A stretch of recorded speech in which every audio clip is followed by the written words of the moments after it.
في الأول كانت بتفرح لما كان بيسأل عليها: وصلتي؟ انت فين؟ رجعتي ولا لسه؟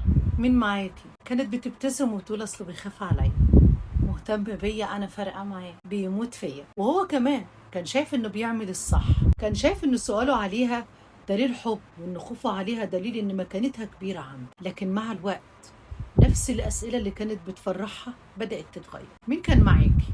ليه تأخرتي؟ مين كلمك؟ وريني الموبايل.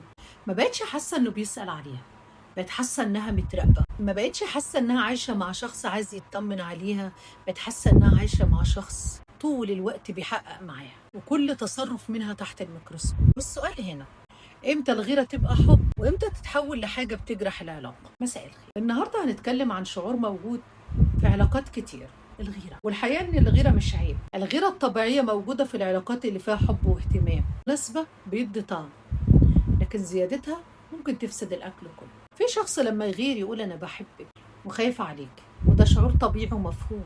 لكن المشكلة مش في الإحساس نفسه. عارفين المشكلة في إيه؟ في الطريقة اللي بنعبر بيها عن الإحساس ده. لأن في فرق كبير بين وحشتيني طمنيني عليك، وبين لازم أعرف كل خطوة بتعمليها، خارجة فين، مين معاكي، راجعة إمتى، تيجي الساعة كام. في فرق بين الاهتمام والسيطرة. في فرق بين إن أنا أحاول أحافظ على العلاقة دي، وبين إن أنا أمتلك الشخص اللي قدامي.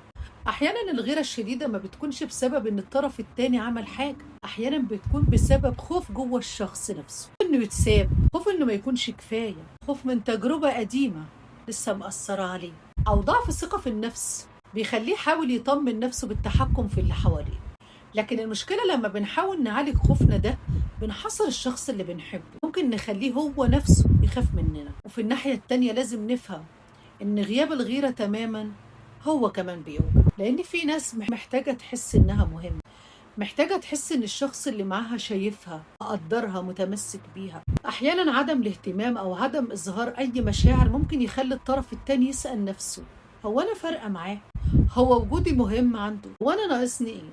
خصوصا لما يشوف إن الشخص اللي معاه ما بيغيرش عليه، ولا بيهتم بيه، ولا بيظهر أي إحساس بالتمسك. الغيرة عند كتير من الرجالة مرتبطة بالإحساس بالمسؤولية والحماية، لكن الفرق مهم جدا.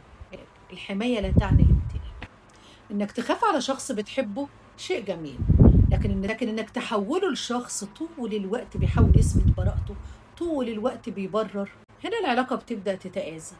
العلاقة الصحية مش معناها إننا ما نغيرش، بالعكس، وجود مشاعر زي الغيرة طبيعي جدا ومطلوب كمان. لأن الفرق إن الغيرة الصحية تقول: أنا خايف أخسرك، تعال نقرب من بعض. أما الغيرة المؤذية تقول: أنا خايف أخسرك فلازم أتحكم فيه. الأولى تبني أمان والتانية تهدمه. ولو أنت شخص غيور بزيادة اسأل نفسك: أنا بسأل عشان أفهم ولا بسأل عشان أسيطر؟ ولو أنت الطرف اللي بيتعرض للغيرة اسأل نفسك برضه: أنا حاسس بالحب والاهتمام، ولا حاسس إن طول الوقت مطالبة أثبت نفسي وأبرر؟